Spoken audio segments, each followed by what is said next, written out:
How's everybody today? I noticed we have a new layout here, so that's good.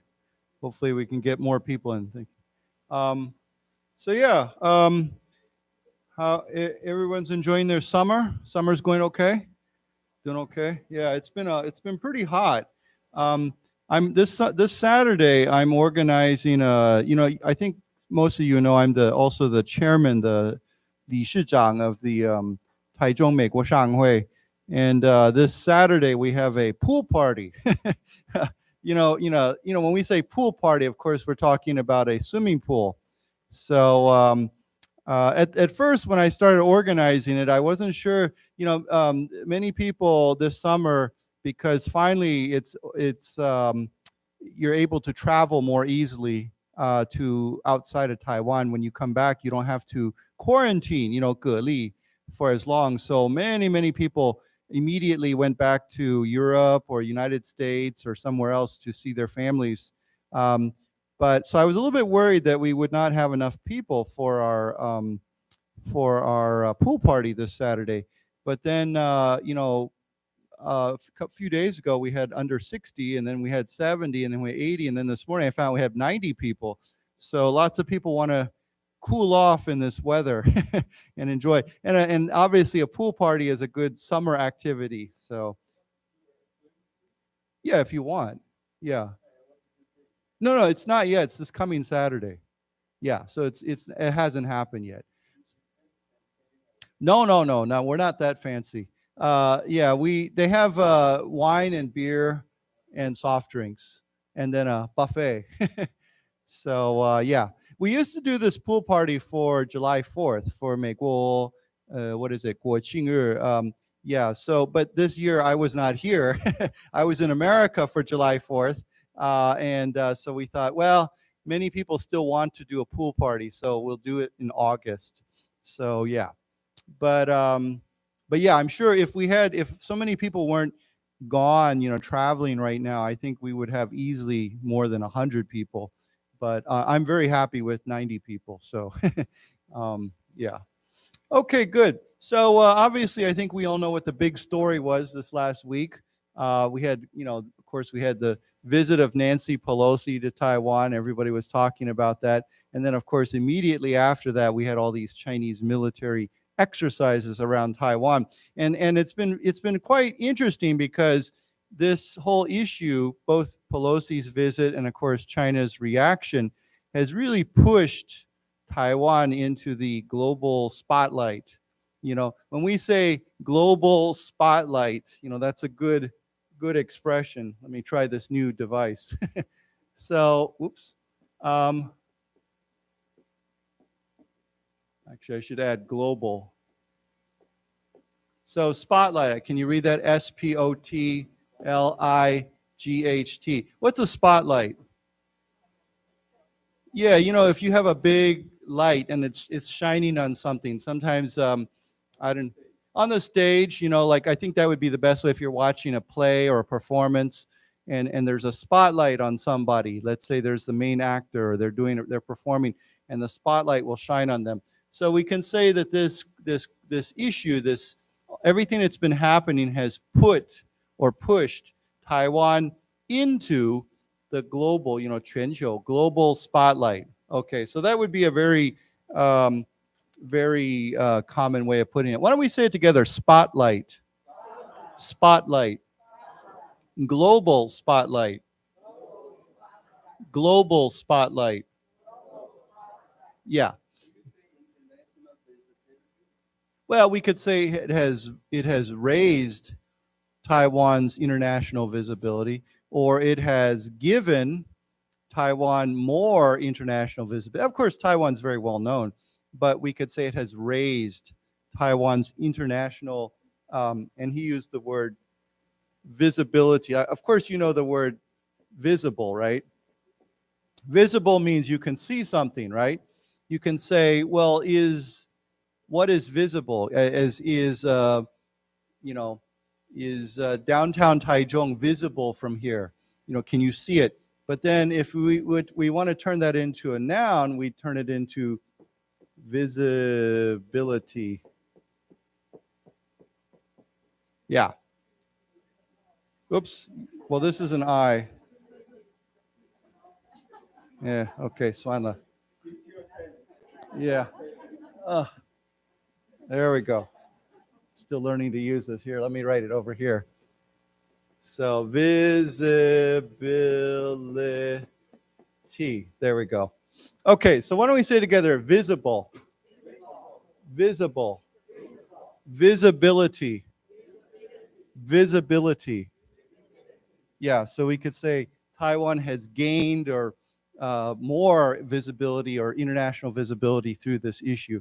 So yeah, I mean, of course, if you ask anybody, maybe even some of you, but most foreigners who are living in Taiwan right now, their family or their friends or their colleagues are calling them up or emailing them or sending them messages and saying, "Hey, are you okay? Is everything okay?" I have friends. Not many. I have to say only one or two, but they said their friends back in the UK or somewhere. They're like, you really need to come home, but they're not worried about it. So anyhow, I thought this was a good article because one thing I have a problem with, there's so much international media coverage of Taiwan right now. But one thing many of my friends who are locally and foreign friends who work in Taiwan in the media, and myself, and I'm sure Taiwanese, one thing that people are not happy about is when you read all this international media coverage, it tends to look at this issue or this problem or this challenge from the perspective, the 角度, the point of view. It's always China versus USA. They always look at it from that perspective, and they don't really look at it from the Taiwanese perspective. And many of my friends have complained about that. They're like, why don't they spend more time looking at it from the Taiwanese perspective? Why is it always from the Chinese perspective or the US perspective? So it's nice to see, I mean, obviously this is just one article, but it's good to see at least somebody trying to do some articles from the Taiwanese perspective. You know what I mean by perspective, right? Viewpoint, yeah. Actually, let me just write that down too. So often we just say point of view, right? Sometimes you say, what is your point of view? Sometimes you'll see for abbreviation, they'll say POV, point of view, right? But then we have perspective, which is very similar. Okay. He just used the word viewpoint. What is your viewpoint? Okay, so view, obviously, notice that the word is similar to visible, right? Visibility, view, it kind of it's a little bit similar, but it's the idea of looking at something. So why don't we say it together, starting here, point of view. Point of view. Perspective. Perspective. Viewpoint. Viewpoint. Right. So we might ask somebody, we say, well, what is your point of view on this? Or what's his point of view? Or what's your perspective on this issue or this story or this article? So this is a very common word. So here, this obviously, this article offers a Taiwanese perspective. Okay. So let's read the headline. It says, Taiwanese doubt war with China is imminent. Okay. Imminent's a good word. I don't know if we've learned this before, but what does imminent mean? Yeah, it's will happen or it's coming. It's very near. For example, if you say, let's say there's a typhoon out there somewhere, coming towards Taiwan, and it looks like the typhoon is going to hit Taiwan in the next 2 days or 1 day or 24 hours. We could say the typhoon is imminent. Okay, it is imminent. It's here. There's many other things. We could use this word in many other ways, but when something is imminent, it's coming. It's almost here. So why don't we read that together? Imminent. Imminent. Okay, so they don't think that war is going to happen, now or immediately. Okay, so below it says, ordinary people, a man watching Taiwanese military drills said there would be nothing anyone could do if the situation escalates in the Taiwan Strait. Now, we've said that word many times. Let's say it again, escalates. Escalates. What would be another word for that? Instead of escalates, what could we say? Yeah, or the situation grows, or goes up, or increases or accelerates, or anything. Means to go up, to increase. Yeah. In this case, escalate's a pretty good word. So the situation escalates. It means that, now, of course, that could be good or bad, right? You could say his interest was escalated or something escalated, but the excitement escalated. I could say that in the last few days, excitement over my pool party has escalated, or interest in my pool party has escalated. It means it's gone up. Of course, here, when we say the situation's escalated, it means that it might be getting more and more serious, more 严重. So that would not be so good, of course. So let's read, I'll read this paragraph and then we'll start reading this article together. It says, many people in Taiwan look upon China's military exercises over the past week with calm resignation, doubting that war is imminent, and, if anything, feeling pride in their nation's determination to defend itself. Okay, so I think you know what exercises are, right? Usually we say exercises, 运动, right? But here, what does it mean? 演习, right? So we talk about military exercises. Now, I think this word is usually used for the military, but it could be anything. It could be something non-military. You could have other kinds of, another word for an exercise, if we were to use that, would be a maneuver. Yeah. Okay. I'm still getting used to this. Very cool, though. So we have the word maneuver. Or another word that's very, very simple. Am I spelling that right? EU. Yeah, I think it's EU. I always get that wrong. N-E-U-V-E-R.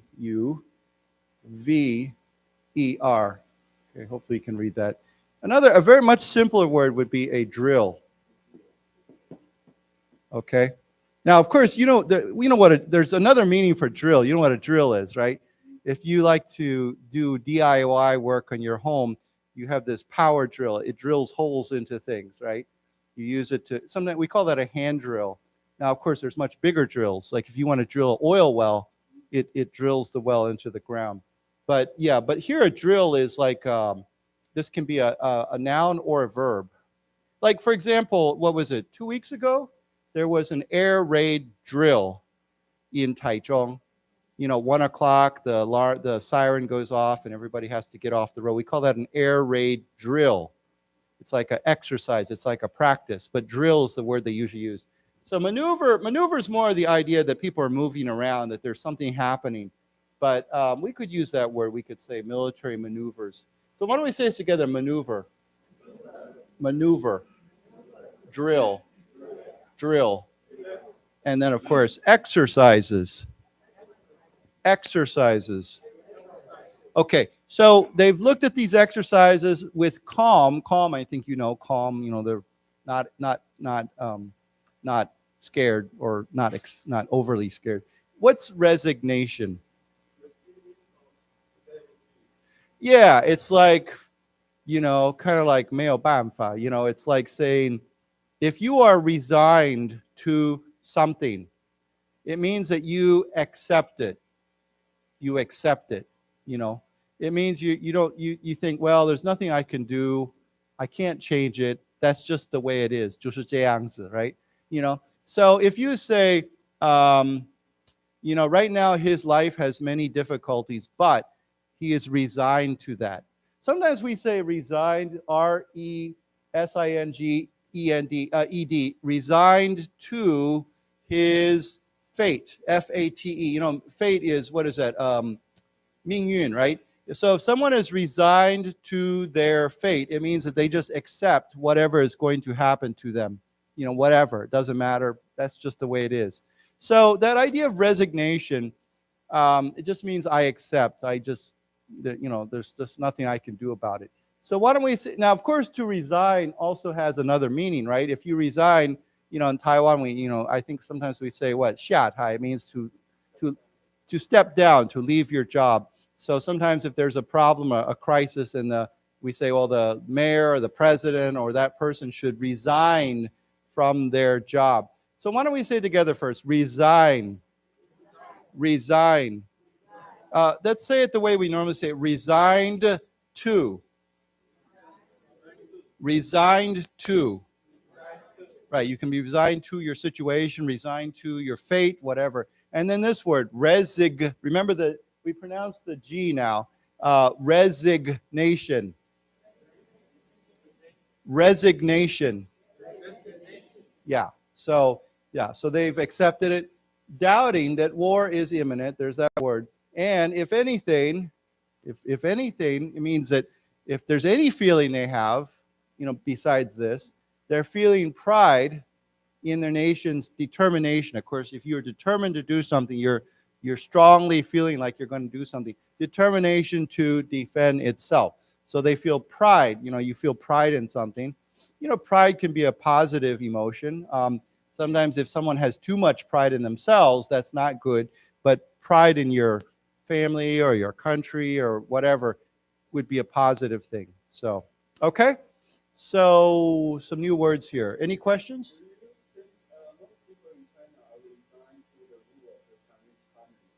The CCP. Yeah, probably. I mean, it's such a powerful organization and they have so much control over every part of life, right? So if I lived in China today, I'd be like, what am I going to do, Yeah, Swana, or, there's nothing I can do, unfortunately. So, yeah. Okay, so let's read this. Many people in Taiwan look upon China's military exercises over the past week with calm resignation, doubting that war is imminent. Imminent. And if anything, feeling pride in their nation's determination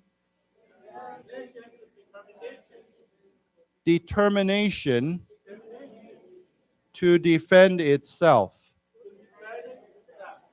Okay, so yeah, determination is a good word. You could say, I am determined to finish this project on time. I'm determined to get an A in my class. This is a very good word to use. It means I'm going to, work hard.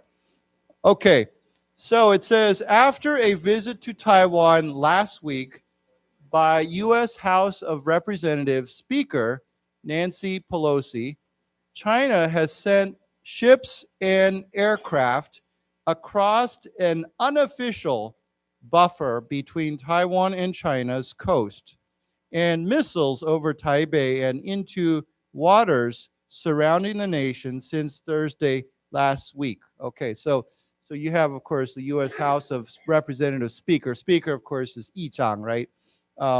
We have a Yichang in the Taichung Shiyihui. We have one in the U.S. House of Representatives.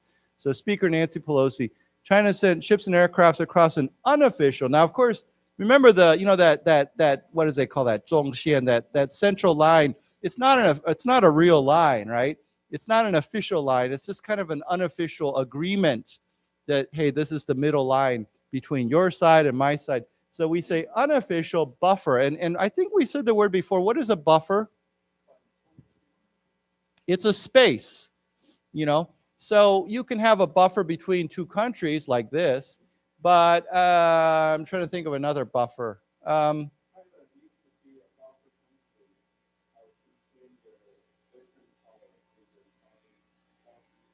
You're saying which country? Who? Thailand. Yeah, it was for a long time kind of a neutral country, but it certainly was not neutral during like the Vietnam War. But yeah, you could say that I like to keep a buffer between myself and my. Okay, I'll give you an example. If I was a 老板, the 大老板 of a company, big company, I might say, well, I like to maintain or keep a buffer between me and my employees. I don't want them too close to me, or I want to keep them, keep a separation. So buffer is a separation. It's like an area of separation. That could be a real physical buffer, or it could just be a psychological or mental buffer. So why don't we say together, buffer? Buffer. Okay. So unofficial buffer between Taiwan and China's coast, okay? And they've sent, of course, missiles over Taiwan or near Taiwan into the waters. Okay. So let's read this. After a visit to Taiwan last week by U.S. House of Representatives,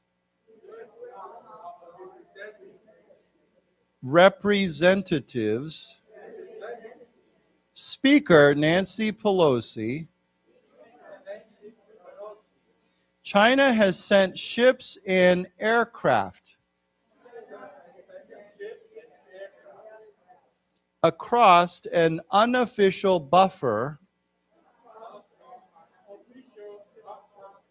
Let's say it again. Unofficial buffer between Taiwan and China's coast, and missiles over Taipei and into waters surrounding the nation since Thursday last week. Right. Okay. Now I'll read this. It says, however, Rosa Zhang, proudly watching her son take part in Taiwanese military exercises that included dozens of howitzers firing shells into the Taiwan Strait off Pingdong County, said that China's behavior was childish. Do you know what the word childish means? I think it's pretty obvious, right? What does that mean? Acting like a child, right? If someone acts like a child, we say they are being childish. Sometimes I guess we could say they are, what's another word that's very similar to childish? Childlike, or we could say, well, naive is slightly different, but I think this would be a good word. Yeah, you could. Immature, right? Because if you are mature, you're grown up, right? You're like we say, adults are, well, physically mature, but maybe mentally, sometimes adults can be very immature. So immature means like you're not acting like a grown up. You're not acting like a child. So why don't we say it together? Immature. Immature. Childish. Childish. Okay. So yeah. So there, she's saying there. Now, and so then we have, of course, she's watching her son take part in the military exercise, included dozens of howitzers. What's in howitzer? This is a very, very specialized military word. Yeah, it's a kind of artillery. So it's a big, how do you say it in Chinese? Yeah, it's a big gun. Not a gun you carry, but a big gun that shoots shells very far. So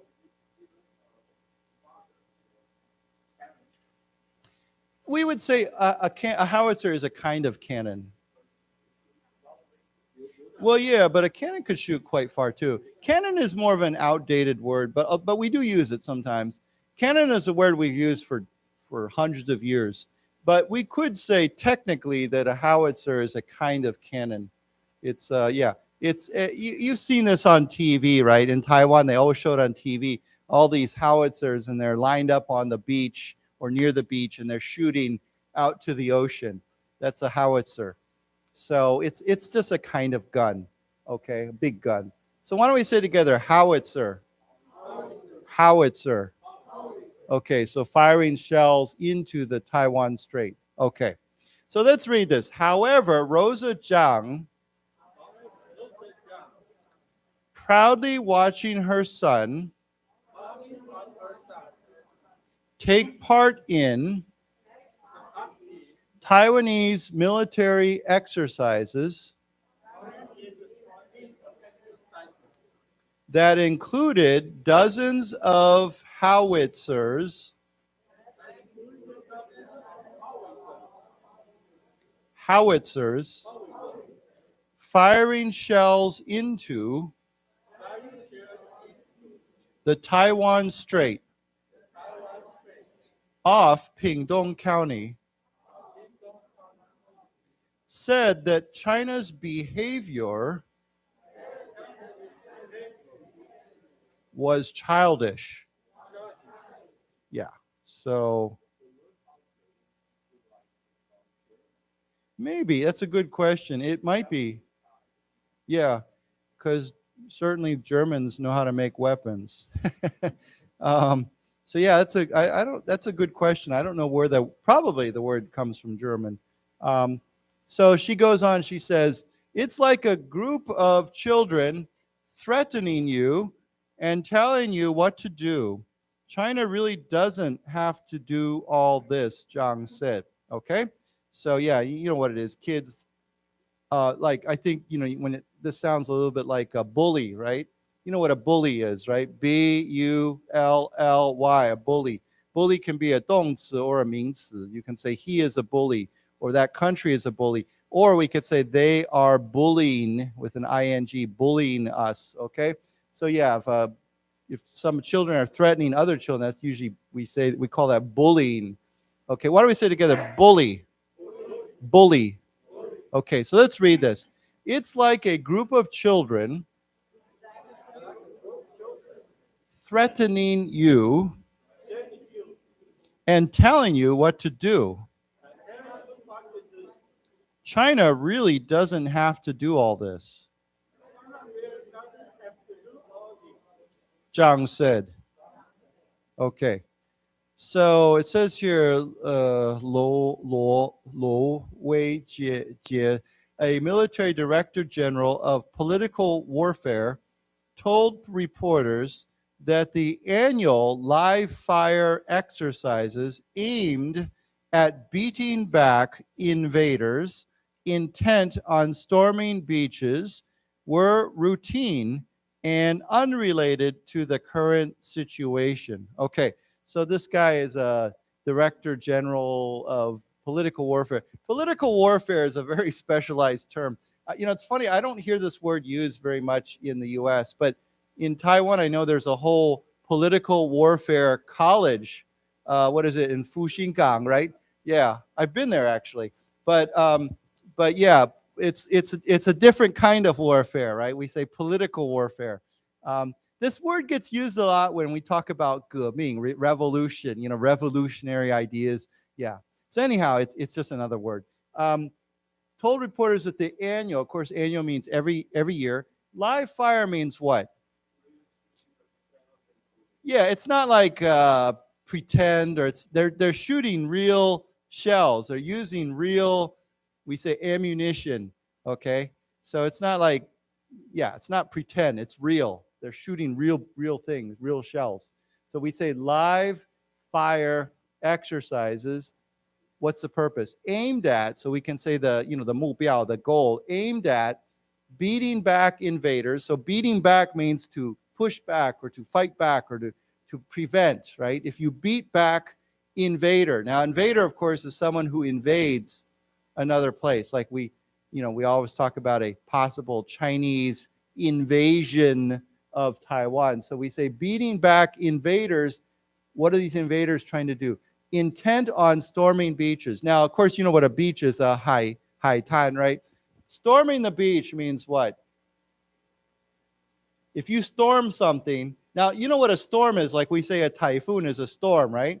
But if you use this word as a 动词, and you say storming the fortress, storming the beach, storming the castle, what does that mean? What's another word for that? Attack. I think attack is a better word. Because if you storm something, you might not be successful. You might fail. But it means to attack. Okay? So that's the word to storm as a 动词, remember that, is a word for attack.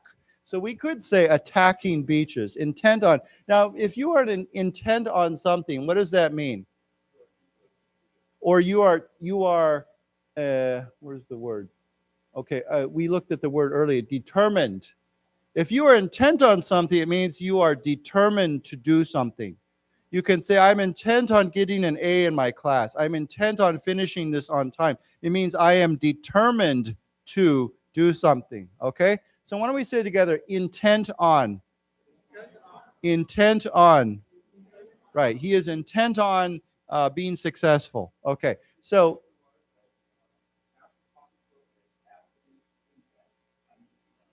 intent?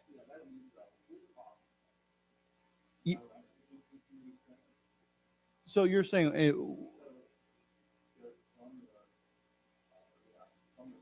yeah,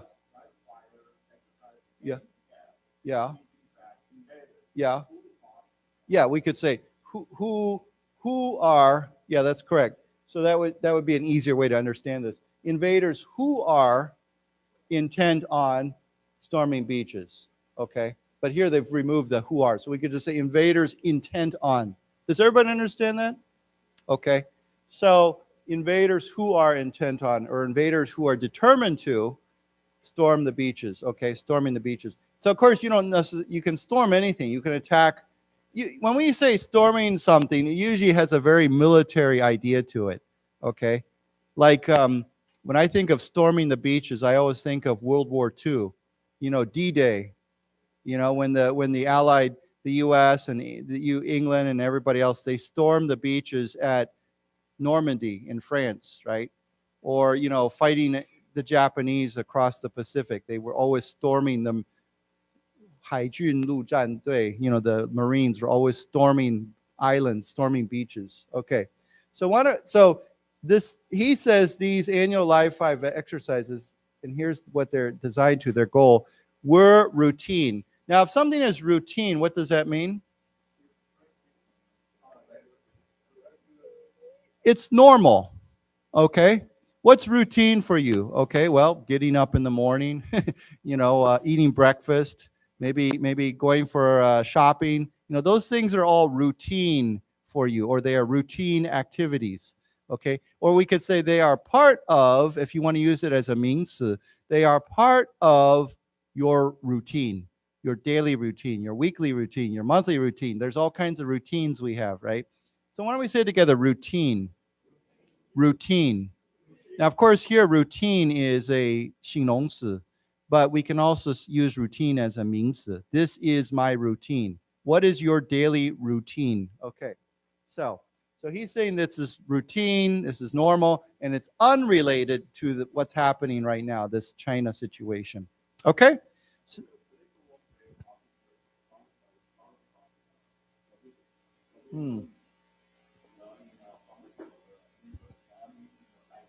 Yeah.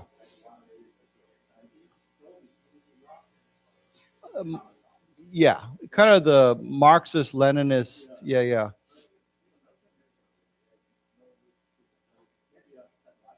We say, in America we say psychological warfare. We use that. I had friends who worked in psychological warfare in places like Iraq, you know, and of course psychological warfare is you're trying to convince the enemy that they're going to lose or that you are going to win. Yeah. So why don't we read this together? Luo Wei Ju Qie. Go ahead. How do you say his name? Okay. A military director general of political warfare. Let's say it again. Political warfare. Told reporters that the annual live fire exercises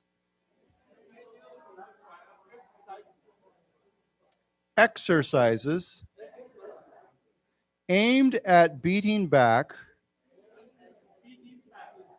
invaders intent on storming beaches were routine and unrelated to the current situation. Right. Okay. So here it says Taiwan says China was using Pelosi's trip as a pretext for intimidation it had long had in the works. Let's read these two paragraphs. We're just ordinary people. There's nothing we can do, said a man who gave his name as Chun, also watching the Pingdong drills. There's the word drills. If anything happens, there's nothing we can do. Okay, so there's a couple of good words in this first sentence. Taiwan says China was using Pelosi's trip as a pretext. What would be another word similar to pretext? Does anyone? Excuse, 借口, right?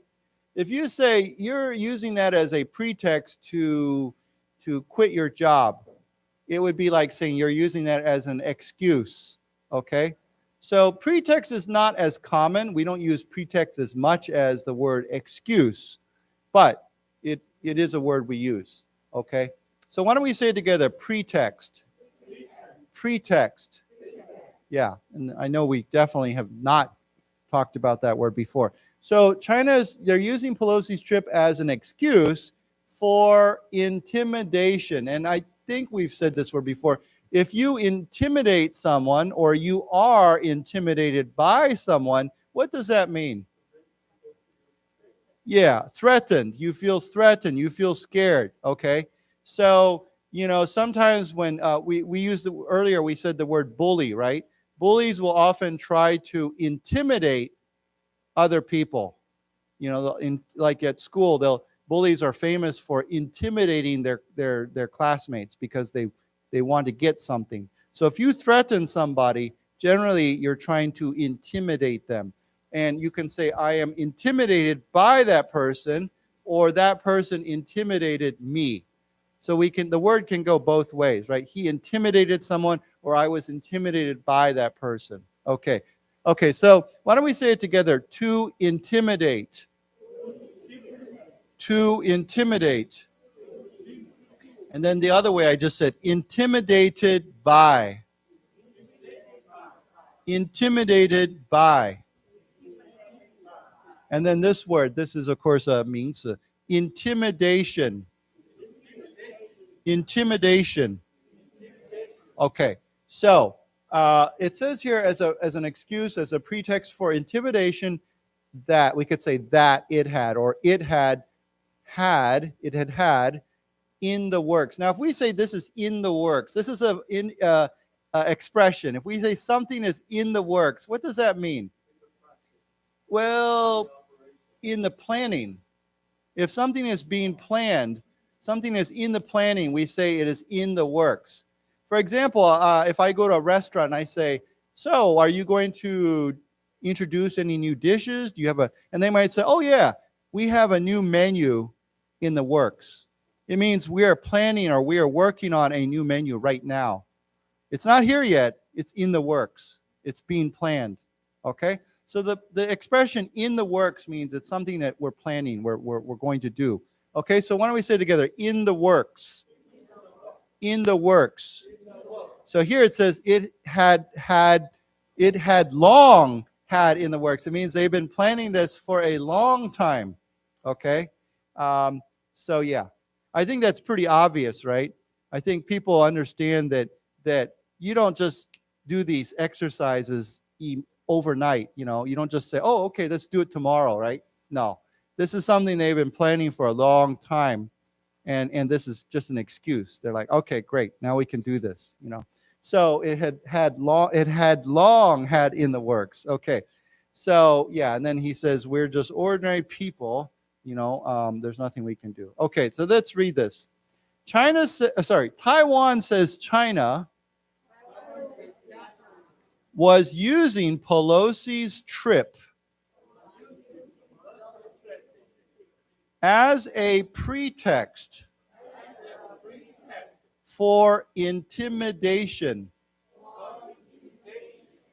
Intimidation. It had long had in the works. Right. We're just ordinary people. There's nothing we can do, said a man who gave his name as Chun. Also watching the Pingdong drills. Drills. If anything happens, there's nothing we can do.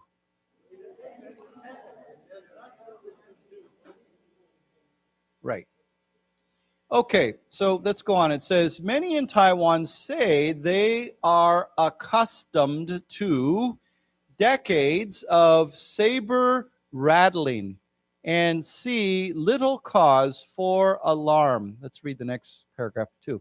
An opinion poll published this week by Taiwan's Chinese Association of Public Opinion Research showed that 60% of respondents were either not that worried or not worried at all that there would be a war between Taiwan and China. Okay, so there's a very good expression here, and we see this a lot in the news. Not just for Taiwan, but everywhere.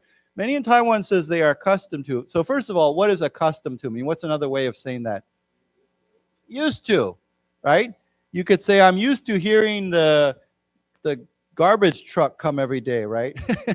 You know, whenever they come to pick up the le, you hear the music, right? You can say, I'm accustomed to hearing the garbage truck come and pick up garbage. Now, if you're not accustomed, or we say unaccustomed, if you add a un, unaccustomed to, it means you're not used to something. You could, or you, for example, often when foreigners come to Taiwan, especially Westerners, we can say they are unaccustomed to Taiwan's extreme humidity. It's very hot or humid, so they're unaccustomed to that weather. But, you know, I could say I am accustomed to Taiwan's weather or climate because, you know, I grew up here. So why don't we say together, accustomed to. Accustomed to. And then let's say it the other way, unaccustomed to. Unaccustomed to. Okay, so they're accustomed to, they're used to decades, of course, 60, 70 years of saber rattling. Now that's the expression I was talking about. What is this? First of all, what is a saber? A sword. You know a sword, S-W-O-R-D, right? A sword. How do you say sword in Chinese? Yeah. So a saber, I'll tell you what a saber is normally used for. People who are riding on horses, like if you ride a horse and they have a special sword, usually it's a little bit curved. A little bit curved, not a lot. There's a different kind of sword that's very curved, but slightly curved, we call it a saber. But it's a sword. So saber, what is rattling? To make a sound. Like, babies, Inger, sometimes they have a rattle, they shake it and it makes a sound. So if in America, we have a kind of snake called a rattlesnake, right? When it's threatening, it shakes its tail and it makes that special sound. There's a rattle in its tail. So we call that a rattlesnake. You can hear it. Okay. So when we say saber rattling, this is a very interesting expression, and it's used very commonly, very often. What does that mean? Yeah, it means to threaten to use military force. So I'll give you an example.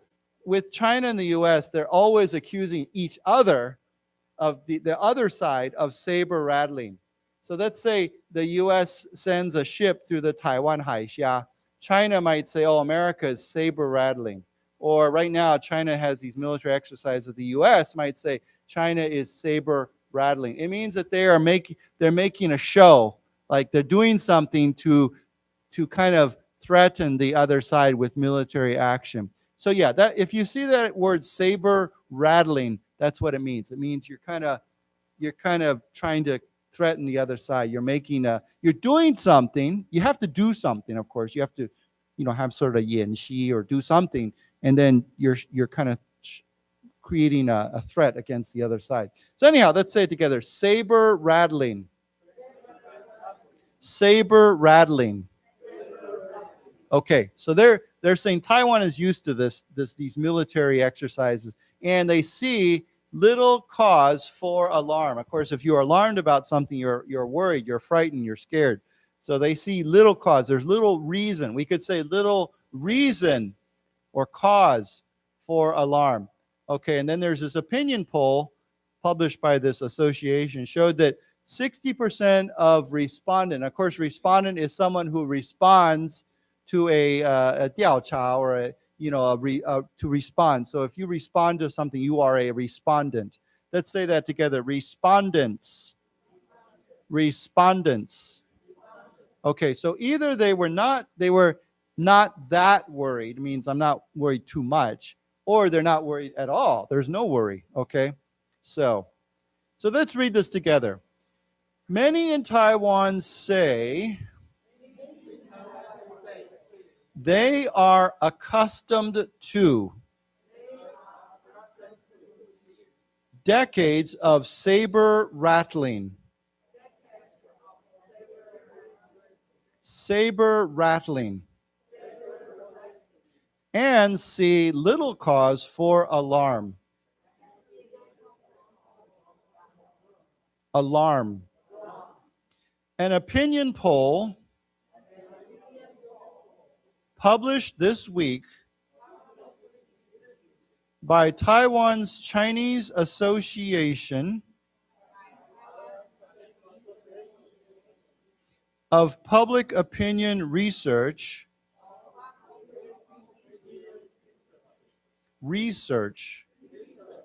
showed that 60% of respondents were either not that worried or not worried at all that there would be a war between Taiwan and China.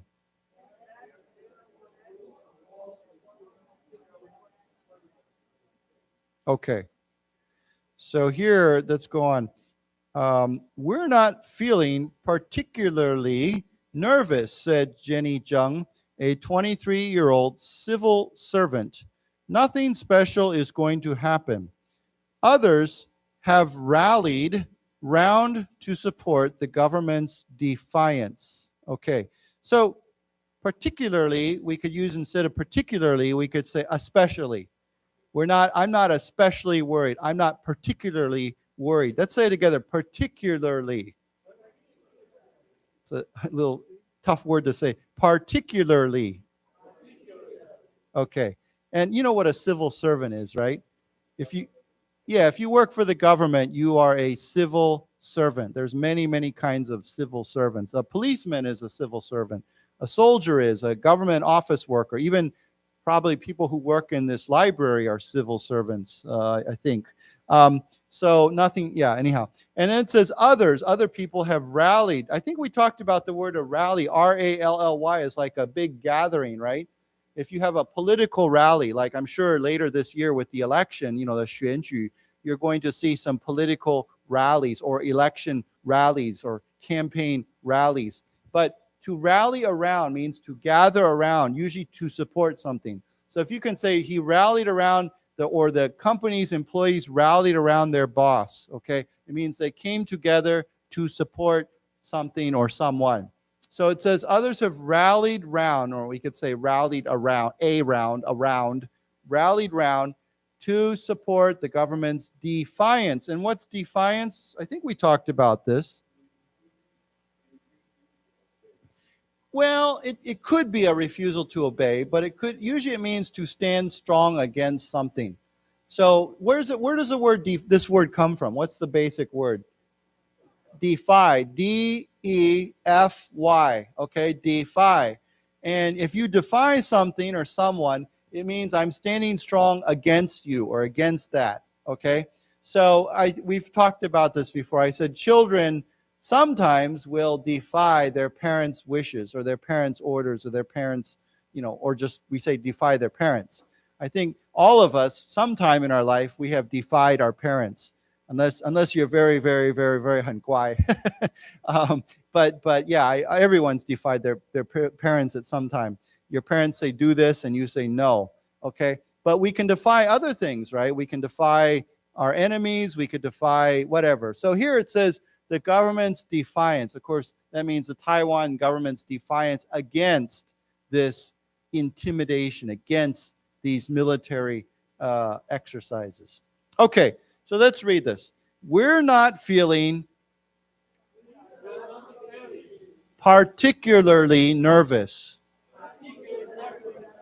Okay, again, particularly nervous, said Jenny Zheng, a 23-year-old civil servant. Civil servant. Nothing special is going to happen. Others have rallied round to support the government's defiance. Let's say it again, defiance. And then let's say the other word, to defy. Right, okay.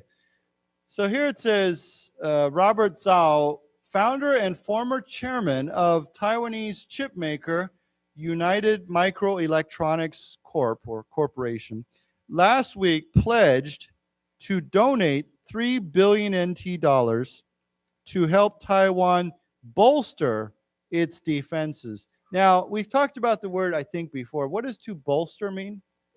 To strengthen, right? If you make something stronger, you strengthen it, right? You make it, you strengthen. I want to strengthen, I don't know, my knowledge, okay?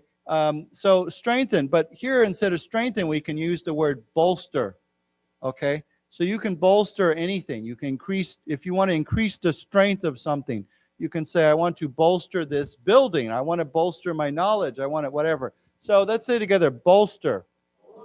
Bolster. Okay, so this guy, I'm sure he's quite famous. Founder and former chairman of UMC, the Taiwan, chip maker, 半导体. Chip, of course, is semiconductor, or 半导体, has pledged or promised, okay, to pledge. We often use the word pledge with money, okay? If you say, I'm going to donate this money to something, I'm going to pledge this money. Of course, you haven't given the money yet, but you say, I promise I will give this money. So pledge. Why don't we say together, pledge. Pledge. So he pledged to donate 3 billion NT dollars to help Taiwan bolster its defenses. I saw a very funny thing on the news yesterday. I was watching something on YouTube. In China, there was some businessman who said on Douyin or something, I don't know, one of his social media, he said, if Pelosi comes to Taiwan, I will donate 90% of my income, my money to help China buy weapons. And then as soon as Pelosi came, he erased all his social media. But people saved it, right? They saved the social media, the whatever, they don't have FB and Facebook in China, but it was something else. They saved and they're like, hey, what about, you said you were going to donate 90% of your money to the Chinese government, So, yeah, I think he's in trouble. Is it? Well, then he's really in trouble. Maybe he can say, well, I was just joking, or I don't know. But in China with the Xiaofenhong, they're very, very, they care about this stuff. So I'm sure this guy, he's going to be, I don't know, who knows. It was a stupid pledge, right? To say, oh, if Nancy Pelosi goes to Taiwan, I'm going to donate 90% of my money to the Chinese government. So I'm sure Xi Jinping was like, okay, great, bring it on. I like your money. Yeah. But it was, I have to say, it was a little bit amusing to watch. I don't know if you watched this online or on the news. I don't know if they showed it here, but internationally, they showed all these videos of people, they're like watching Pelosi's plane come to Taiwan. And they're like, okay, she can turn around now. Okay, what's going to happen? Okay, China's going to take action any moment now. And then they're like, oh, okay. Now she's landing in Taipei. And then these people were just freaking out. I mean, they were screaming and throwing stuff and slapping themselves. I don't know if you saw that. I saw one guy in China, he was punching himself and slapping himself and crying. People were crying. And they're like, how can this happen, you know? So, yeah, it's just, you know, honestly, when you see that, and when foreigners see that, not just Taiwanese, but other white Korean, they're like, what's wrong with these people, you know? Seriously, what's wrong with them? How come you're punching yourself, you know, over that? Well, no, they've been brainwashed. You know, we always talk about 洗脑, right? But why would you do something like that? Why would you be that crazy about something? And so people look at that in America and Europe and Taiwan, of course, and you're like, there's some sort of 毛病 there, you know? So, yeah. Oh, it'd be a terrible nightmare for many reasons. But, you know, I'll never forget something, and I think this is still kind of true. This is 20 years ago. We invited Taichung Meiguo Shanghui. We invited do you know who Wu Kai-shi is, right? We invited him to speak to one of our dinners. So he came and spoke, and somebody asked him about China wanting Taiwan, and he said at that time he said honestly, he goes, I don't think China really wants to take over Taiwan. He goes, can you imagine how much mafan and trouble it would be for China to take over? He said they have enough trouble with Hong Kong, but he goes, can you imagine what it would be like for Taiwan? And he goes, the Taiwanese really do not like, you know, the Gongchangdang. So he said it would be an absolute nightmare for them. But yeah, so anyhow, I hope he's right. But yeah, I see that Wu Kai-shi also met with Nancy Pelosi when she came to Taiwan. So yeah, what? Yeah. You know, they didn't announce anything, but I'm sure there was something, right? I'm sure. Nobody. Of course, if the U.S. is going to do that, they're going to be very low profile. They're going to be very 低调, you know, about anything like that. But I think there was something there. They were ready for anything. So yeah. So let's go back to our story here. So let's read this. Robert Zhao, founder and former chairman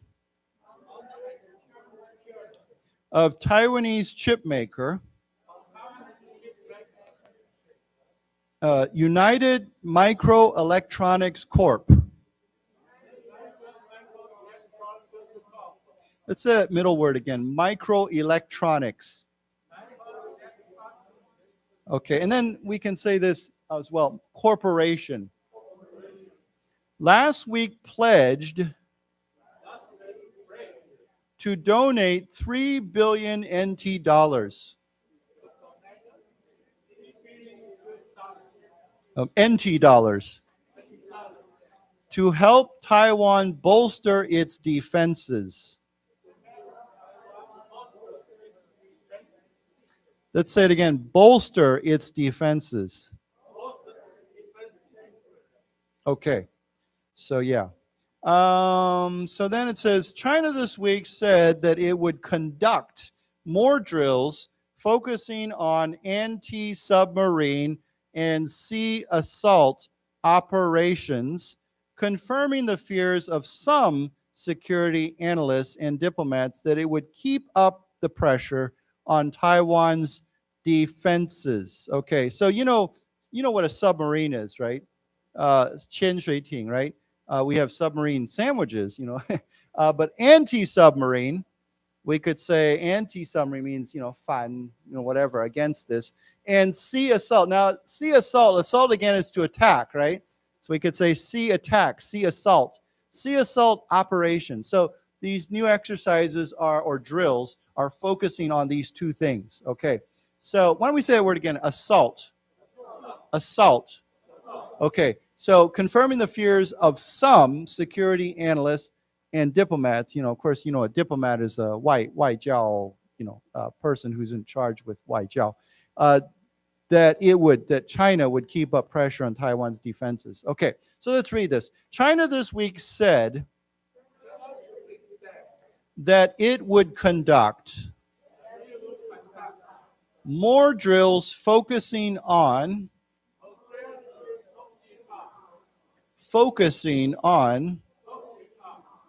anti-submarine and sea assault operations, confirming the fears of some security analysts and diplomats that it would keep up the pressure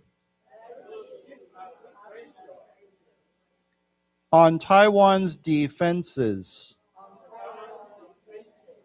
Okay, so then it says here, however, on Xiaoliuqiu Island, a picturesque tourist spot near one of the areas where the Chinese military was conducting exercises last week, people were largely indifferent. Okay, let's read this sentence too.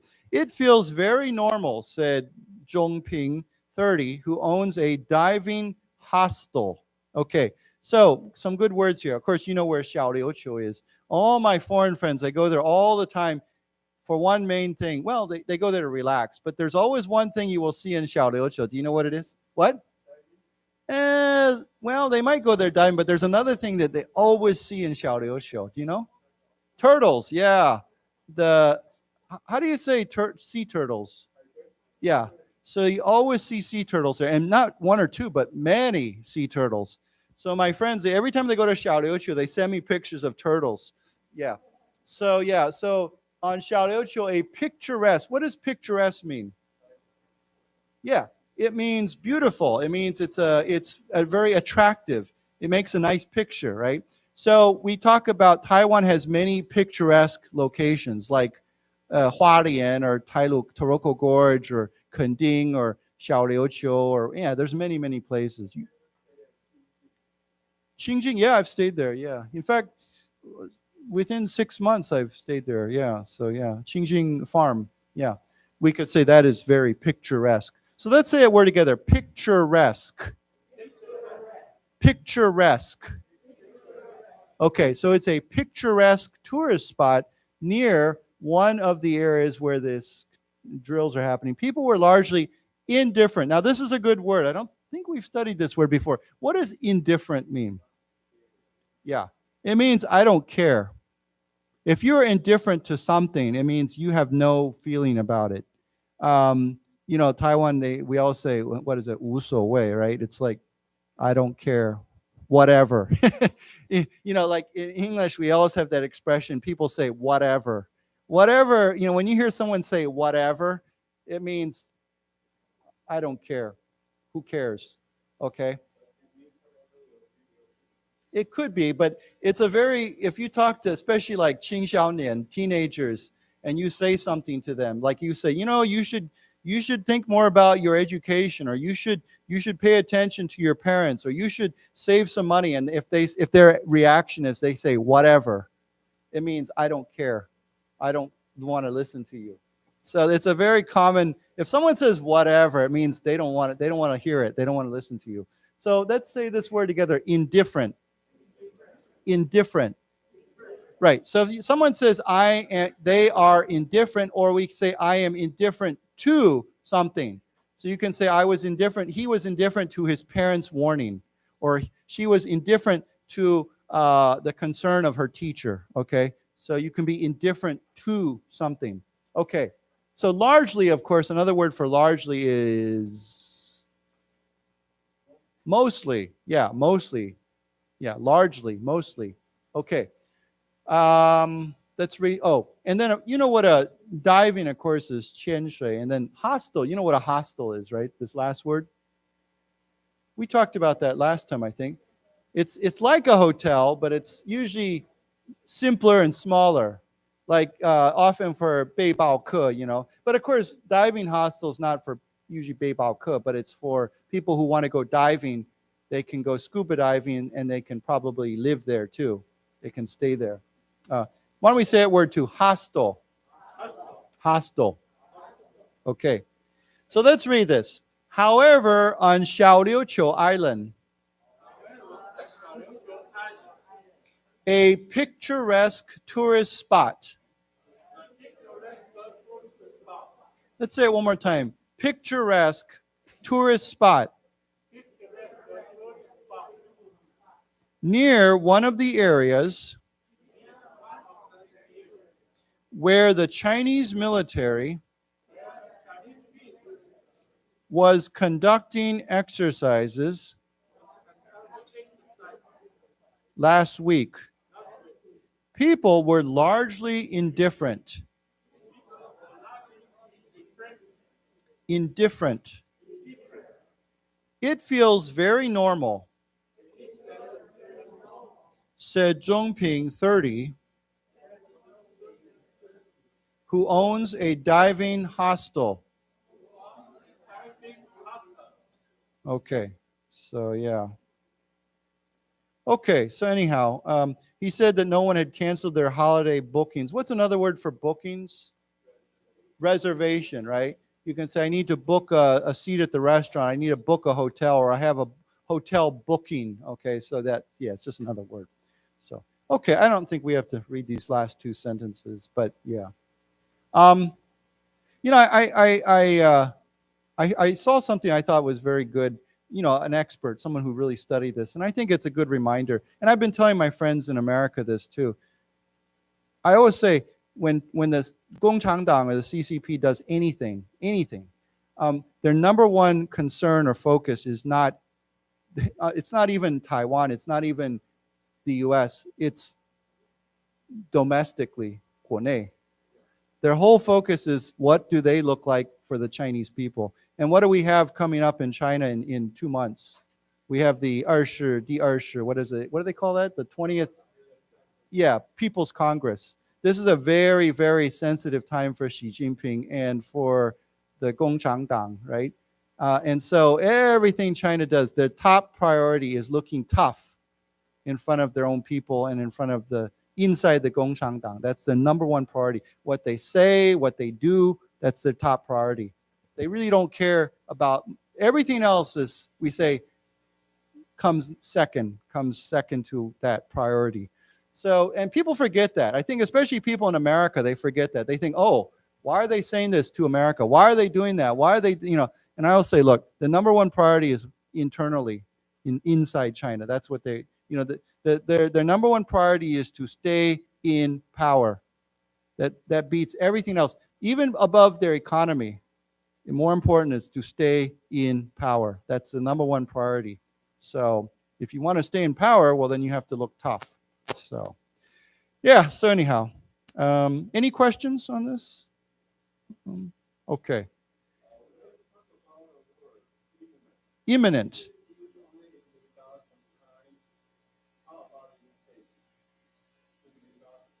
What do you mean by space?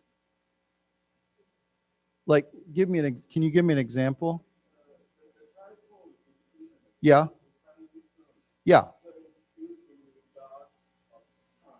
Yeah.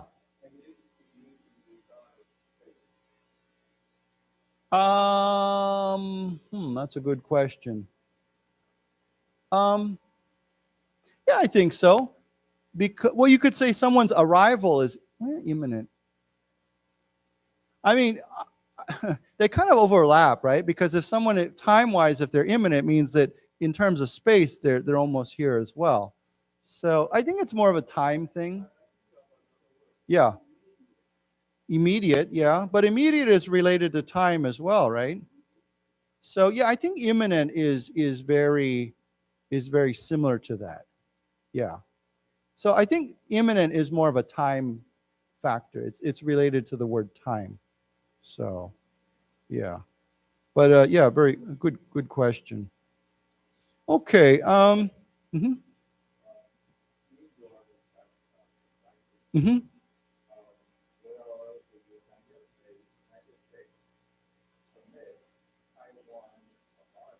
Mm-hmm.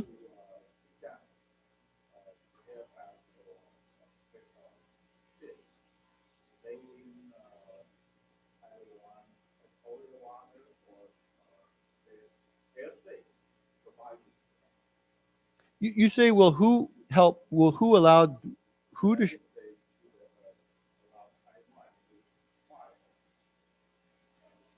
Mm-hmm. Chinese planes. Well, there comes a certain point where you have to do something, right? So what I would hope is that and I think it's important, especially now. I think for me, when I look at this, to me the biggest question mark, when how, is not about this, people talking about war and stuff like that. I'm not concerned about that right now, but I think the biggest question mark are these lines, right? So, if China says, oh, there's no line, or, the Taiwan Strait belongs to us, it's our domestic land, water, it's not international waters, then I think Taiwan and Taiwan and the US and everyone else really has to kind of decide, okay, well, how do you handle that, right? And I think for Taiwan, that's the big question. And I would hope that they would talking to the US, communicating with the US about this and saying, there comes a point where you have to say, well, this is our territory, and if you cross into our territory, we'll do something, right? You can't just say, well, we'll wait until we can see them, outside of Taichung, and then we're like, hey, hi, you can't do that. You have to, at some point, you have to say, if you cross this line, you get shot at. Every country does that, right? Every country. I don't care if it's the United States or Canada or Germany or wherever, Japan. There's a certain point where if hostile or military comes into your land, you have to defend it. So I think that's the big question, is Taiwan has to decide, okay, well, where's our line? Where's our limit? And I would hope that, of course, because the U.S. is in very close contact with Taiwan about these things, I would hope that they would communicate about that. Yeah, so I really think that, to me, is one of the bigger questions, is what do you do? And the majority of countries in the world would agree that the Taiwan Strait is not Taiwan's water, it's China's water, it's international water. It's one of the busiest waterways in the world for trade. I mean, it's literally one of the busiest. Some people say it is the busiest international waterway in the world if you look at value or trade coming through the Taiwan Strait. So I think it is a great concern that everybody says, okay, well, if China will not recognize us, then what do we do? Where are our lines, and what do we believe? Someone made a very good point. China cannot blockade Taiwan. You know the word blockade, right? Blockade. China cannot blockade Taiwan without blockading Japan. If you blockade Taiwan, you've blockaded Japan, because most of Japan's trade and oil and everything else comes through the Taiwan Haixiao as well. Korea too, yeah. When I was in university, and that was a very long time ago, I read a whole book about this that talked about the how important Taiwan is to Korea and Japan in terms of control of Taiwan. So this is not a local issue between China and Taiwan. This is a global issue. It affects everybody. It affects the whole global economy. And of course, we're talking about the three largest economies in the world: U.S., China, and Japan, right? So it's a big deal. It's not like some local Taiwan thing that's going on. So yeah, I think this is where everybody needs to. I'm not waiting for China to become reasonable, but I think everybody else has to think about what's our policy, what's our position. So yeah. Okay, well, let's go to a different story. I after the last week, I've been watching TV every day and reading the news every day about this whole situation. And there comes a time where I have to just turn off the TV and just stop reading because you can get too overwhelmed with that stuff. If you would just watch this every single day, after a while you're just like, okay, I need to think about something else. Okay, so we'll think about something else. And this is climate change, also alarming. So here it says, Rhine River dips to crisis level, threatening shipping. So, we've just been talking about shipping through the Taiwan Strait, but now we're talking about, this is not about a military problem. This is about there's not enough water, which is also a big problem. Okay, so do you know where the Rhine River is? It's in, most famously, it goes through parts of Germany, right? When I was in 7th grade, what is that in Taiwan? That would be like 7th grade, 七年级. My family and I took a trip down the Rhine River on a boat, and it was beautiful because there's all those castles and things. Oh, you had a boat cruise. Yeah, we did kind of a short, just a very short boat cruise. Okay, so when we say something dips, of course, dip means what? Go down. You could say the stock market is dipping. You could say his interest is dipping. It means to drop. Okay, so why don't we say together, dip, dip. Now, dip has a completely different meaning. It can also mean to go into some water, like to take a dip. Like, for example, this Saturday, we have a pool party. We might say, he took a dip in the swimming pool. Usually, when we say to take a dip, it means a short swim or a short time in the water. Not a long time, but a short time. To take a dip means to jump in the water for a short time or go in the water for a short time. So the Rhine River dips to a crisis level, and that means that the level is already, it's not good. It's at a crisis level, threatening shipping. Then it says climate change, below average snowfall last winter, and continued glacial attrition have caused the vital waterway to fall to dangerous levels. Okay, now this is a very, glacial refers to what? Well, what specifically, what kind of ice? Does everybody know what a glacier is? G-L-A-C-I-E-R. C-I-E-R, glacier. Yeah. So what's the big problem right now is many glaciers are what? Melting, right? They're melting, they're disappearing. Why don't we say that other word? G-L-A-C-I-E-R, glacier. Glacier. Okay, and then this is a 形容词 that comes from the word glacier. Let's say it, glacial. Glacial. Now this other word, I don't think we've ever used this before, but it's called attrition. What does attrition mean? It's a noun, but it comes from the word to attrit, which we almost never use. But attrition means what? Attrition means to disappear little by little or to go down little by little. I'll tell you a word that's kind of similar, but not completely. Let me see if this works. There we go. So, you know the word erosion? Or to erode? Okay. So to erode or erosion, what erodes or what erodes erosion? Where do we see that? Like, I'll give you an example. It's to me when I think of erosion. Do you know in Taichung, if you go towards Miaoli, there's that big mountain called Huoyanshan. Okay, when you look at the side of that mountain, it's eroding. It means little by little it's disappearing, right? That dirt is washing away. The whole side of the mountain, you can see it's starting to come apart. When it rains or something, that dirt that washes it away, right? So we can say that mountain is eroding. Little by little, lulu shu shu, it's disappearing. Okay, so erosion is a natural process, usually because of water.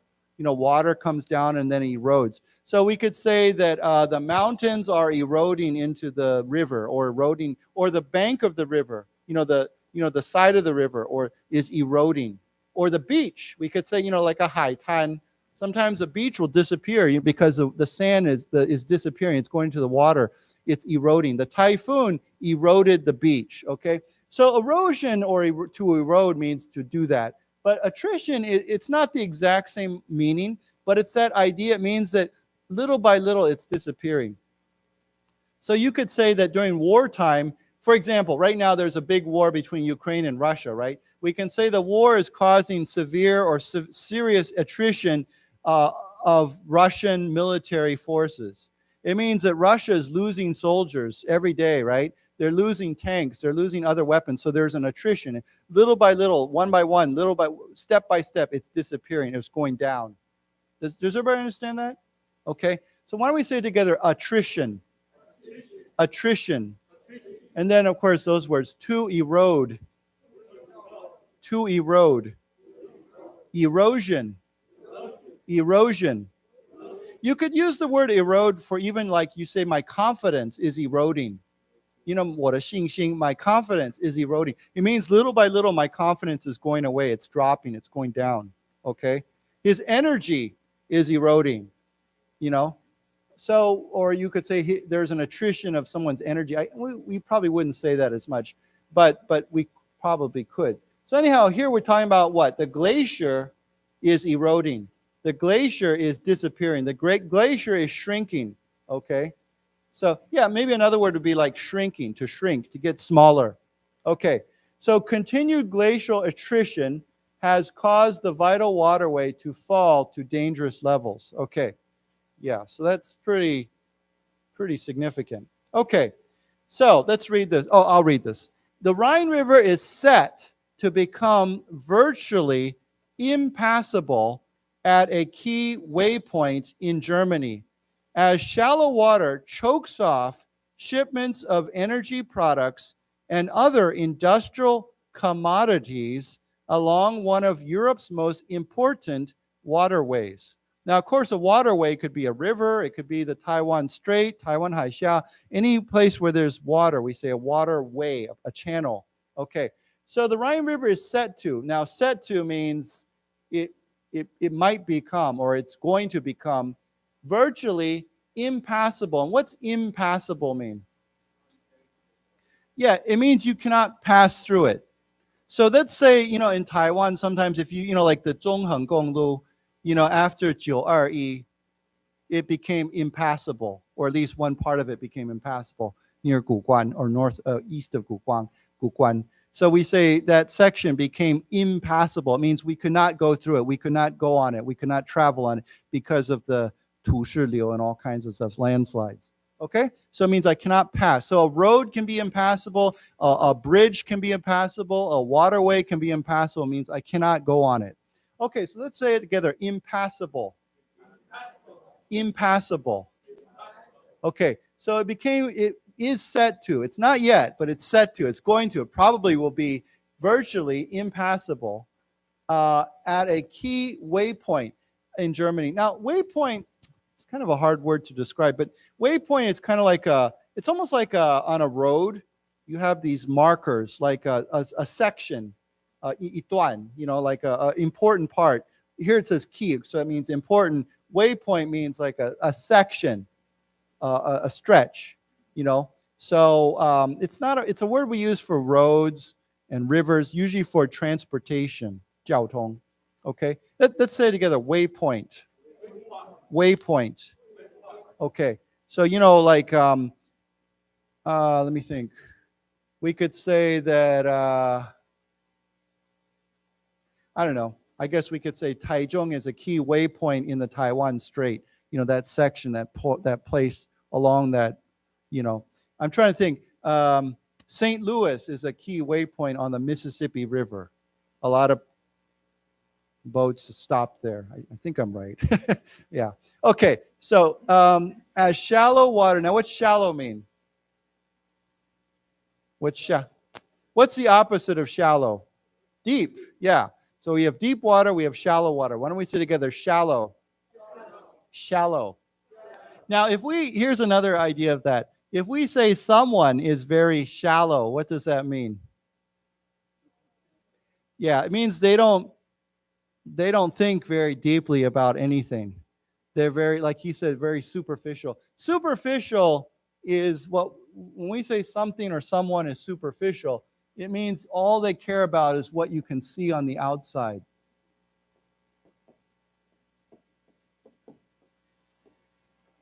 Superficial. So a superficial person would be what? Maybe all they care about is what they wear or how they look, but they don't care about what's inside their head or their heart.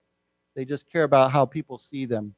So we say that's a very superficial person. Okay, so we could also say they're a very shallow person because it's not deep. It's just, you know the expression beauty is skin deep, right? It's only deep as your skin. But well, we could say true beauty goes below the skin, right?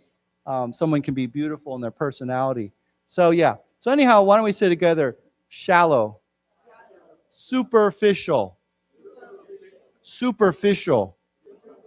Now, just remember, for superficial, we cannot use, that's not a word we use for water. We can't say the water is superficial. we don't say that. We say the water is shallow or deep, but we can say people are superficial. Okay, so as shallow water chokes off shipments of energy products. Now, of course, you know what choke means, right? If you choke to death, choke means you cannot breathe, right? Maybe you're eating too fast and food gets caught in your throat and you choke, or someone grabs you and chokes you. Okay, so the water, shallow water chokes off. It means it stops shipments of energy products like oil, I guess, and other industrial commodities. Now, what's a commodity? Well, but commodity often gets used, yeah, it could be any product, okay? But specifically commodities, when we're talking about the stock market and things like that, commodities refer to what? They're usually very basic products. Like oil is a commodity, okay? What else is a commodity?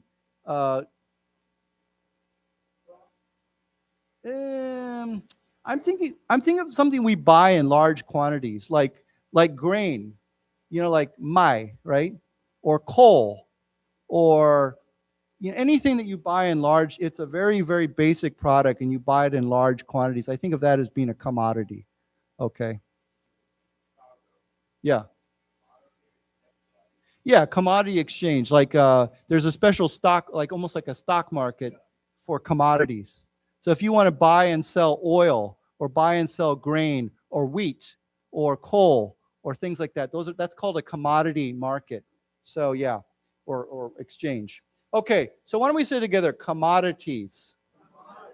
Commodities. Is there a Chinese word for that, commodity? Yeah, maybe. What? Yeah. So yeah. So industrial commodities along one of Europe's most important waterways. Okay, so let's read this together. The Rhine River is set to become virtually impassable. Let's say it again. Virtually impassable.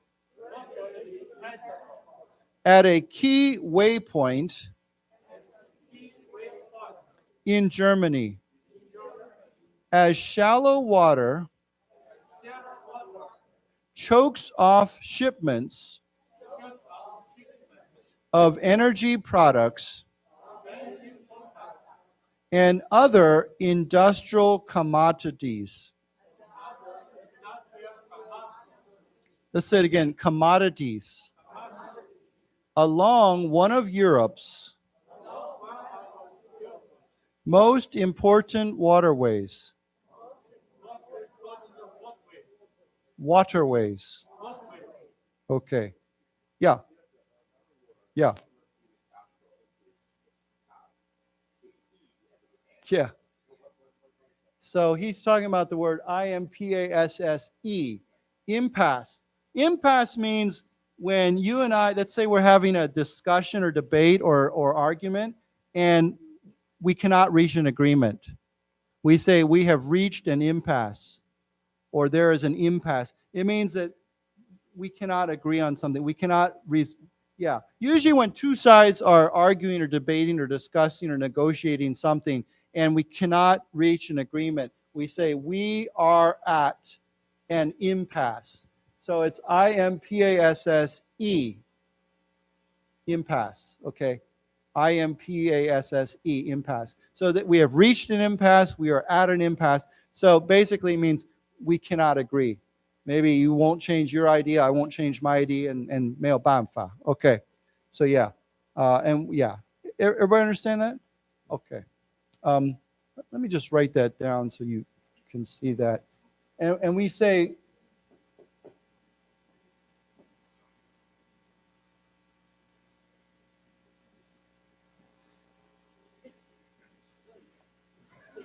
Oh, there we go.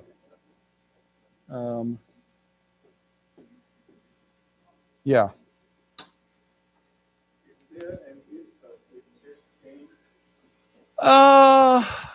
Actually, that brings me, there's a word we use for that. Actually, it's a very similar word. Let me write this down for you.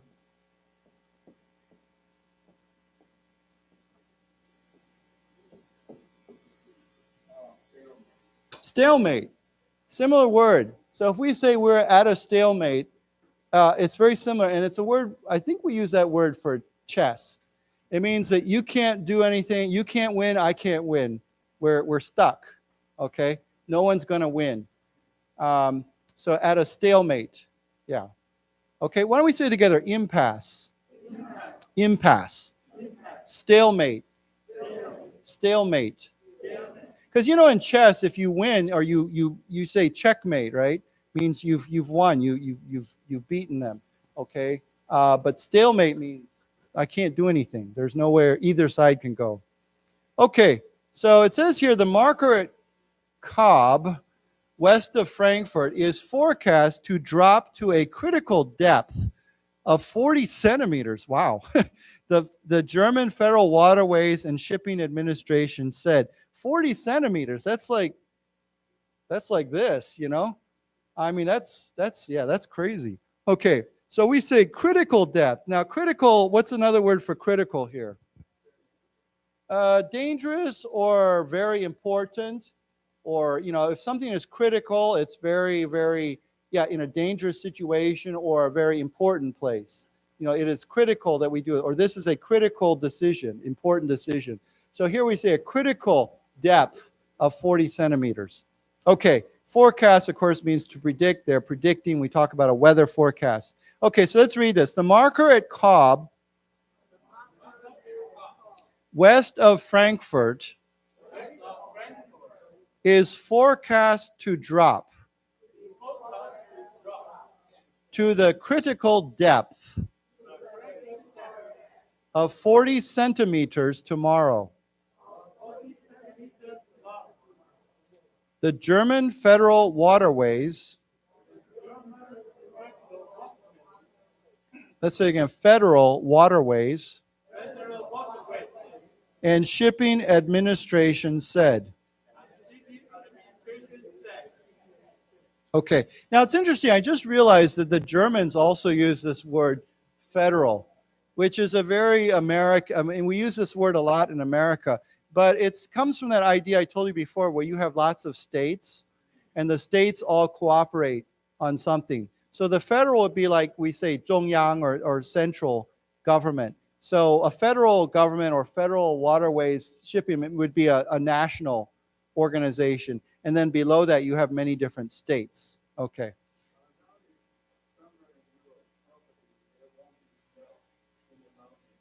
Mm-hmm. Well, yeah, I mean, I don't know. Maybe they have a drought. I don't know if they have enough rain. I don't know. It just seems like this is a bad situation. So it says here, at that water level, barges that haul everything from diesel to coal are effectively unable to transit the river. The water level is forecast to fall as low as 37 centimeters the following day. You know, to be honest, I don't even know how they can travel in 40 centimeters. I mean, it must be a very, the boats they use must have a very shallow, they don't, you know, most ships go much deeper than that. So yeah. So it says at that water level, what's a barge? Does anyone know what a barge is? Yeah, it's a boat, but it has a very flat bottom. Okay. You know, if you look at it, if you go to the ocean, you see ships, they usually have the under the water, the ship has a very deep, we say hull, H-U-L-L. Hull is the bottom of the ship.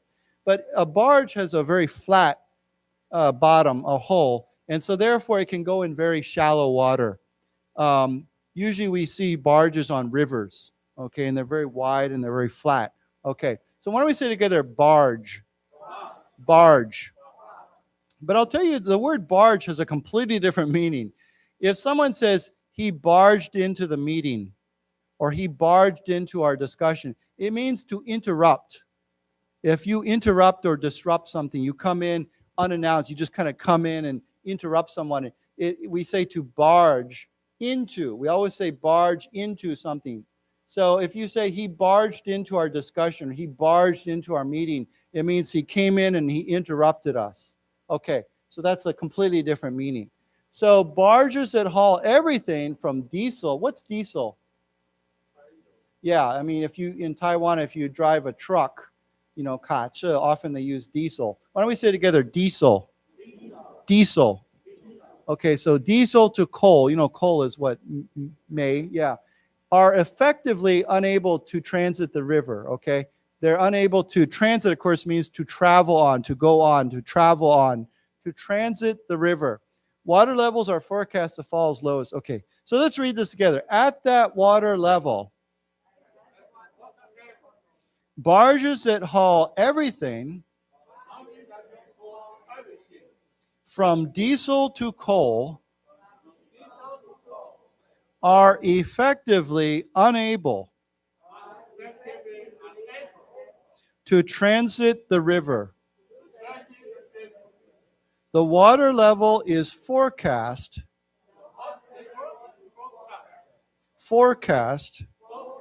to fall as low as 37 centimeters the following day. Okay. So here it says, Europe is facing its worst energy crisis in decades as Russia curbs natural gas flows with regional tensions high over its invasion of Ukraine. That has sent prices soaring and pushed companies to use more oil and coal instead. Okay, so of course, you know what an energy crisis is. We've talked about a long time ago, it says Russia curbs natural gas flows. What's another word for curb? Well, that's one word, but that's a completely different word. So curb is like, like on a road, the corner of the road or the side of the road, we call that a curb. It's funny, in Taiwan, there's curbs. If you're walking on a sidewalk and then it goes like this, for the road, that's called a curb, the road on the curb. But this is a different curb. What is this curb? What does this mean? It means more like limit, 限制. So I'll tell you what, if if you want to eat less, like you want to 减肥, people say what? Drink lots of water because that will curb your appetite. It'll limit your appetite, how much you want to eat, make you less hungry. So you can curb your appetite, you can curb your interest in something, you can curb your desire for something, you can limit. But here it says what? Russia is limiting natural gas flow. You know what natural gas is, right? What is it? Yeah. So it's limiting the flow of natural gas to Europe. So why don't we say it together? Curb. Yeah. So again, this word curb is very flexible. We can use it for anything you want to limit. Your interest, your appetite, your desire, natural gas, whatever. With regional tension, okay, tension high over the invasion of Ukraine. So because of this natural gas limitation, that means that oil and coal is being used more instead of natural gas. Okay, so let's read this. Europe is facing its worst energy crisis in decades as Russia curbs natural gas flows.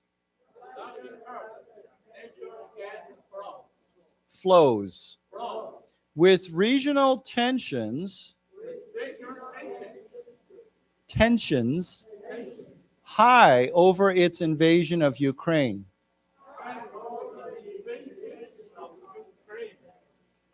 That has sent prices soaring and pushed companies to use more oil and coal instead. Okay. Now, I know I didn't mention it, but I know we've talked about this word before. Soaring means what?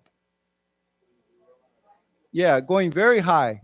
You know, when I think of a soaring bird, I think of an eagle, you know, 老鹰.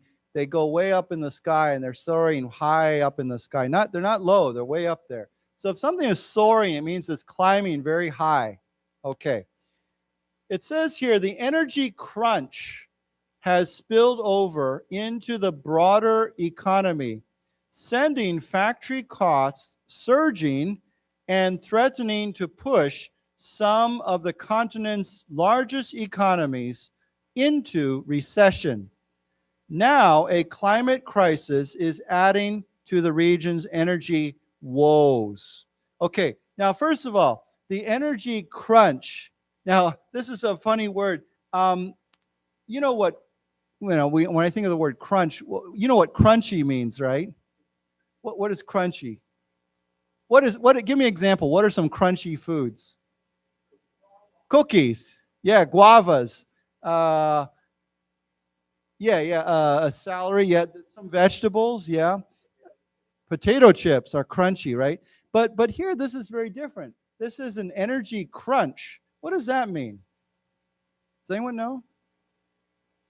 Energy crunch, another word for crunch here is simply a shortage. Shortage. If you're, you don't have enough of something. So you can say an oil crunch, an energy crunch, electricity crunch. Crunch means we do not have enough of something. There's a shortage of something. And to be honest, I don't know why they use the word crunch instead of shortage, but it is a word we use. We say a shortage of something, a food crunch. Okay, so why don't we say together, crunch, crunch. Okay, now, what? No, we wouldn't say crack, yeah. But crunch, but as a 形容词, remember we said the word for something that has that texture, like potato chips or cookies. Why don't we say that word too with a Y? Crunchy. Crunchy. How do you say crunchy in Chinese? Yeah. You know, Taiwan, they all say 脆脆的, right? Crunchy. The watermelon was crunchy. Okay. So yeah, the energy crunch has spilled over. Okay. So that means that it's here, but now it's going to other areas. If water spills over, it means it's overflowing to somewhere else. So it's spilled over into other areas, like into the broader economy. Now it's also affecting the greater economy, the wider economy, sending factory costs surging. So remember we just talked about the word soaring, right? To soar. When I think of soar, I think of air, like a bird soaring in the air. But surging is very similar, but usually a surge has to do with water. We say the water is surging through the river. So it's the same idea, but surge comes from the idea related to water, whereas soar comes to the air. It's related to the idea of air. But they both have the same meaning. It means to go very high, to go climb very quickly, or to go very high. Okay? So let's say it together, surging. Surging. So factory costs are going up very fast and threatening to push some of the continent. Of course, when we say continent, we're talking about Europe, right? 欧洲. Some of the continent's largest economies push them into recession. And what is recession? It means your economy is actually shrinking. It's not growing or slowing down. This is a word you hear a lot nowadays. Americans are debating right now. They're arguing over, they're saying, is our economy in recession? And some people are like, no, we're not in recession. Some people are like, yeah, we are in recession.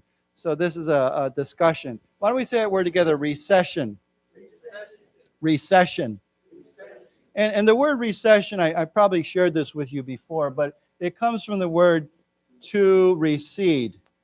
And recede means to go down, to drop, to fall, to disappear. So why don't we say together, to recede? To recede. Okay, so it says now a climate crisis, down here it says is adding to the region's energy woes. And what's another word for woe, W-O-E? Not so much disaster, we would say trouble. Yeah. If you have many troubles, you can say, wow, right now I have many woes, or our country has many woes. It's not a EY, it's not a disaster, but it means trouble, problems, woe. I think I told you before, there's an expression, if someone says, oh, I have so many problems, they say, woe is me. It means it's an expression, it means I have a lot of problems. I have a lot of trouble right now. Okay? So woe. Why don't we say together, woes? Woes. Okay. Okay, let's read this, and then I think that's all we're going to have time for. The energy crunch has spilled over into the broader economy. Broader economy. Sending factory costs surging